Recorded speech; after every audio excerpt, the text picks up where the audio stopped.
आयुर्वेदा का जो main focus होता है वो यही होता है कि हर इंडिविजुअल अपनी प्रकृति के अकॉर्डिंग यानी कि बॉडी कॉन्स्टिट्यूशन के अकॉर्डिंग ही डाइट ले। पर क्या आपको पता है इसके पीछे का साइंटिफिक और स्पिरिचुअल रीजन? तो चलिए आज इसी को जान लेते हैं। हमारी बॉडी की जो बायोलॉजिकल एनर्जीज है इनको अकॉर्डिंग टू आयुर्वेदा 3 दोष रिप्रेजेंट करते हैं और ये दोष होते हैं वात, पित्त, कफ। वात के जो मेन एलिमेंट्स हैं वो है एयर एंड ईथर यानी कि स्पेस, और पित्त के मेन एलिमेंट्स हैं fire and water, specially fire. And कफ के जो मेन एलिमेंट्स हैं वो है अर्थ एंड वाटर। अब हर इंडिविजुअल की बॉडी में ये जो दोष है इनका यूनिक बैलेंस होता है, उसी के अकॉर्डिंग हम ये डिफाइन कर पाते हैं कि उस पर्सन की जो प्रकृति है वो क्या है। फॉर एग्जाम्पल किसी की बॉडी में वात इम्बैलेंस है तो हम कहेंगे कि उसकी जो प्रकृति है वो वात प्रकृति है। किसी की बॉडी में पित्त इम्बैलेंस है तो पित्त प्रकृति है, कफ इम्बैलेंस है तो कफ प्रकृति है। ठीक है, अब हम जानेंगे इसके पीछे का साइंटिफिक रीजन क्या है, क्यों जरूरी है प्रकृति के हिसाब से खाना खाना।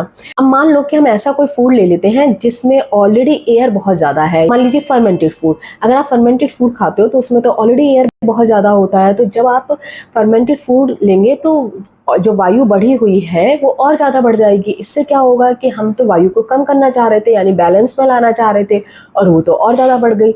इसी तरीके से कुछ फ्रूट्स होते हैं जो कि जिनमें स्पेस और एयर एलिमेंट मेजर होता है, ऐसे कुछ वेजिटेबल्स होते हैं जिसमें स्पेस और एयर मेजर कंपोनेंट होते हैं। तो जब आप इनको इंटेक करते हो तो ये बॉडी में एयर को बढ़ाते हैं। तो जब एयर शरीर में बढ़ेगा तो वात से रिलेटेड इश्यूज जो होंगे वो स्टार्ट हो जाएंगे। ऐसे ही अगर बॉडी में पित्त बढ़ी हुई है यानी कि फायर बहुत ज़्यादा है, तो अगर आप ऐसी चीज़ें ले लोगे जो खाने में ऑलरेडी गर्म तासीर के हैं तो वो तो हमारी बॉडी में फायर को और ज़्यादा बढ़ा देंगे यानी अग्नि को और ज़्यादा इंप्रूव कर देंगे, तो पित्त से रिलेटेड इश्यूज स्टार्ट हो जाएंगे।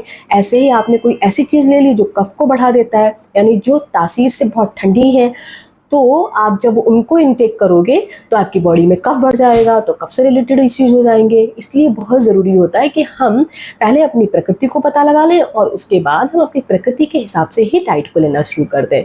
इससे क्या होगा, पहला हमारा जो डाइजेशन है वो बेहतर हो जाएगा, दूसरा इनके इम्बैलेंस होने से जो हेल्थ इश्यूज आ जाते हैं वो सुधर जाएंगे, तीसरा अगर बॉडी में इन दोष के इम्बैलेंस होने से कोई डिजीज़ ऑलरेडी डेवलप हो चुकी है तो डाइट को फॉलो करने से जो हम मेडिसिन लेंगे उस डिजीज को क्योर करने के लिए उसका असर प्रॉपर तरीके से हो पाएगा।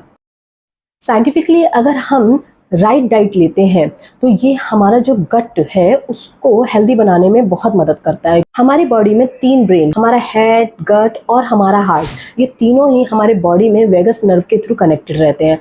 जब हम अपनी बॉडी को सही डाइट देते हैं तो जो गट में प्रेजेंट बैक्टीरिया है ये हेल्दी हार्मोन्स को रिलीज करते हैं और इस तरह से इनका जो मैसेज होता है वो ब्रेन को जाता है, और जो ब्रेन होते हैं ये भी हेल्दी हार्मोन्स और केमिकल्स को सीक्रेट करते हैं जो कि हार्ट में प्रेजेंट रिसेप्टर एक्सेप्ट करते हैं। इस तरह से हमारी फिजिकल बॉडी तो अच्छी होती है, हमारी मेंटल ग्रोथ भी बेहतर होने लगती है और साथ में हमारे हार्ट है वो बेहतर तरीके से काम करता है।